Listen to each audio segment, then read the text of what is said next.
சிறுத்தையின் சண்டை. அது பச்சை பசேல்னு இருக்கிற ஒரு காடு.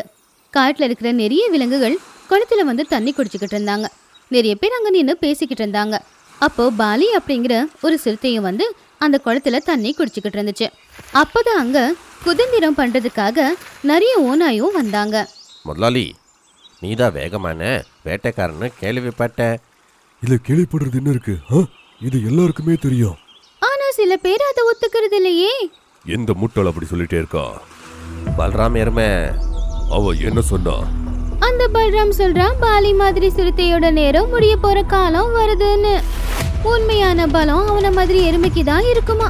அவன் அவனுடைய கூர்மையான கொம்பால நிறைய பயங்கரமான மிருகங்களை எல்லாம் வேட்டையாடி இருக்கானாமா. அதை கேட்டு சிறுத்தைக்கு ரொம்பவும் கோவம் வந்துச்சு. அதோட கூர்மையான 2 பற்கள் வெளியில தெரிஞ்சது. அது அதோட காலால தரைய அடிக்க ஆரம்பிச்சது. அப்படி இருந்தா அவனை நான் சும்மா விட மாட்டேன். அடுத்த நாள் சிறுத்தை பல்ராம் எருமைக்காக ஆத்தங்கரையோரமா பதுங்கி காத்துக்கிட்டு இருந்துச்சு. அது 4 பக்கமும் பாத்துக்கிட்டு இருந்துச்சு. ஆனா பல்ராம் எருமை வரவே இல்லை. கொஞ்ச நேரத்துக்கு அப்புறமா பல்ராம் எருமையோட தம்பியான நந்தி எருமை தான் அங்க வந்துச்சு. இது பல்ராம் சகோதரன். அவன் இப்ப வரலன்னா இவன் மேல நான் பழி வாங்க போறேன் அப்படின்னு சொல்லி சிறுத்தை பாவம் நந்தி எருமைய தாக்க ஆரம்பிச்சது. நந்தி எருமை அதை பார்த்து பயந்தே போயிடுச்சு. பாலி, என்ன எதுக்குப்பா கொண்டுகிட்டே இருக்க? உன்னோட அண்ணன் அவனை பத்தி என்ன நினைக்கிறான்? என் பத்தி பேசுறதுக்கு அவனுக்கு எவ்வளவு தைரியம்? நீங்க தப்பா நினைச்சிட்டீங்க. எங்க அண்ணன் அப்படியெல்லாம் பேசவே மாட்டா தெரியுமா? வாய மூடு. உனக்கு என்ன தோணுது? என்கிட்ட போய் சொல்லிருக்காங்களா? அவன் அதிர்ஷ்டம் ரொம்ப நல்லா இருக்கு போல. அவன் இங்க வரல. ஆனா பரவாயில்ல, நீ வந்துட்ட இல்ல. சிறுத்தை கோவத்துல பைத்தியமா இருந்தது. அதனால அது நந்தி எருமைய பயங்கரமா தாக்குச்சு. பாவம் ரொம்பவும் காயப்பட்ட நந்தி எருமை அங்கிருந்து ஓடியே போச்சு. இத ஆத்தங்கரையில இருந்த எல்லாருமே பாத்துக்கிட்டு இருந்தாங்க. எல்லா காட்டுவாசிங்களா, நாம இதை பத்தி நல்லா யோசிச்சு பேசணும். எல்லாருக்குமே தெரியும், சதுர்கலா குட்டிலந்தத் சாஜியால தான் ஆகும். எனக்கு நம்பிக்கை இருக்கு, அவங்க தான் பாலி கிட்ட போய் சொல்லிருக்கணும். பாலி என் தம்பிய ரொம்ப கொடூரமா அடிச்சு போட்டிருக்கா. யானை என்ன எப்படி நான் சும்மா இருக்க மாட்டேன். கண்டிப்பா ஒரு பாடத்தை புகட்டுறேன்.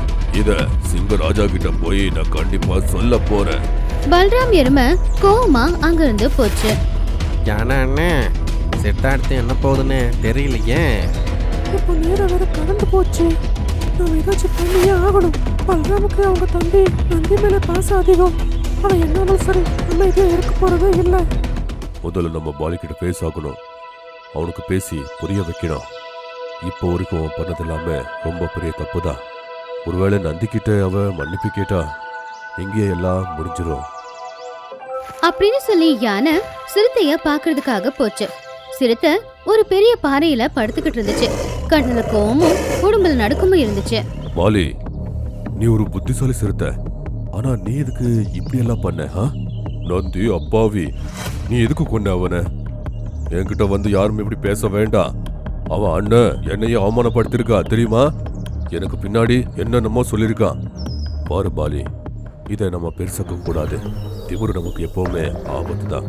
ஒரு எருமையை பார்த்து பயப்படுற மாதிரி எனக்கு ஒரு காலம் கூட வரவே வராது. பல்ராம் கிட்ட சொல்லு, இது இன்னுமே முடியல. அவனை சந்திச்சு நான் அவனை கொல்ற வரைக்கும் இது முடியவே முடியாது.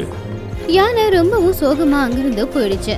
அதுக்கப்புறமா மான் முயல் 2 பேருமே சிறுத்தைய பார்க்க வந்தாங்க. சரிதான் அண்ணன், உங்களுக்கு பல்ராம் மேல கோவம் இருந்துருச்சுன்னா நீங்க அவங்க கூட தானே சண்டை போட்டிருக்கணும். அதை விட்டுட்டு அவங்க தம்பி நந்தி கூட எதுக்கு நீங்க சண்டை போட்டீங்க?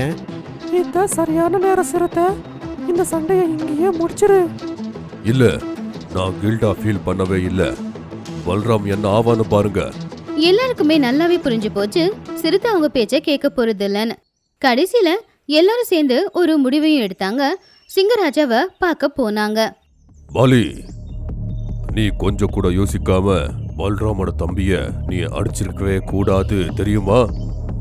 இது ரொம்ப பெரிய தப்பு. நான் நல்லதா பண்ணிருக்கேன். அந்த எருமை பல்ராம் நான் தான் காட்டுல சக்திசாலின்னு சொல்லிக்கிட்டே இருக்கா. அவனையும் நான் சும்மா விட மாட்டேன். அவனை அடிச்சு போட்டு நான் காட்டுறேன், நான் தான் ரொம்ப சக்திசாலின்னு அப்படின்னு சொல்லி சிறுத்தை அங்கிருந்து போயிடுச்சு. சிங்கராஜா கொஞ்ச நேரம் அமைதியா இருந்துட்டு அதுக்கப்புறம் பெருமூச்சு விட்டு சொல்லிச்சு. பல்ராம், கொஞ்ச நாட்களுக்கு இந்த காட்டை விட்டு நீ எப்படியாச்சும் போயிடு. பாலி ரொம்ப கோவமா இருக்கான். இந்த விஷயம் ரொம்ப கம்பீரமா போறத நான் விரும்பல. நீங்க 2 பேரும் மூஞ்சிக்கு நேர சந்திச்சா இது காட்டுக்கு நல்லதே இல்ல. சிங்கராஜா சொன்னதை கேட்டு பல்ராம் எருமைக்கு ரொம்ப கோவம் வந்துச்சு.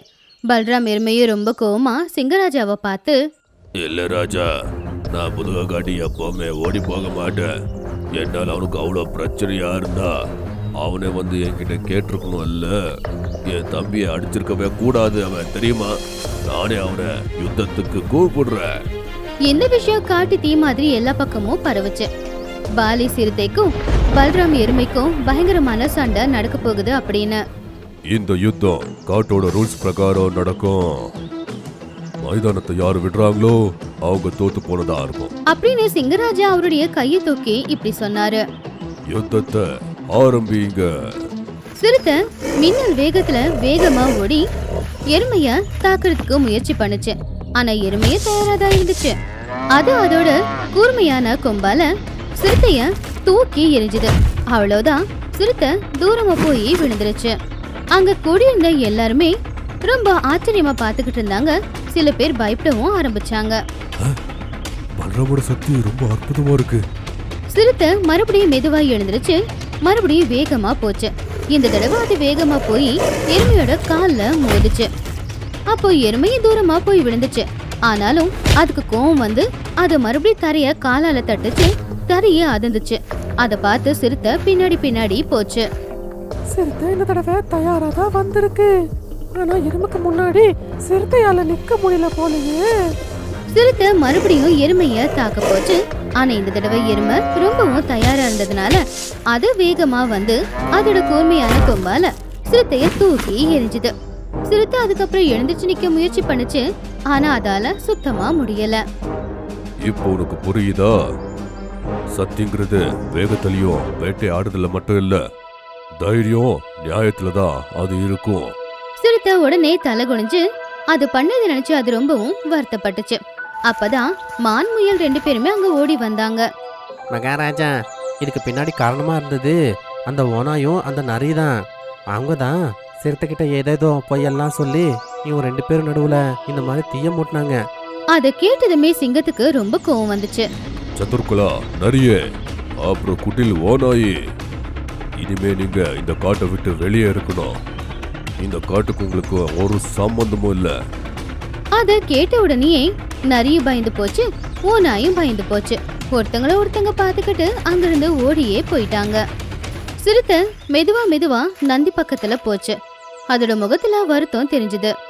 நந்தி, என்ன மன்னிச்சிரு. நான் கொஞ்சம் கூட யோசிக்காம உனக்கு அடிச்சிட்டேன். பாலி, உன்னோட திமிரை கட்டுப்படுத்து. சத்தியசாலி யாரு தெரியுமா? சத்திய சரியான நேரத்துக்கு பயன்படுத்துற மட்டும்தான். அதை கேட்டு காட்டு விலங்குங்க எல்லாருமே பல்ராம் ஜெய் ஜெய்னு சொல்ல ஆரம்பிச்சாங்க. மறுபடியும் அந்த காட்டுல அமைதி நிலவுச்சு.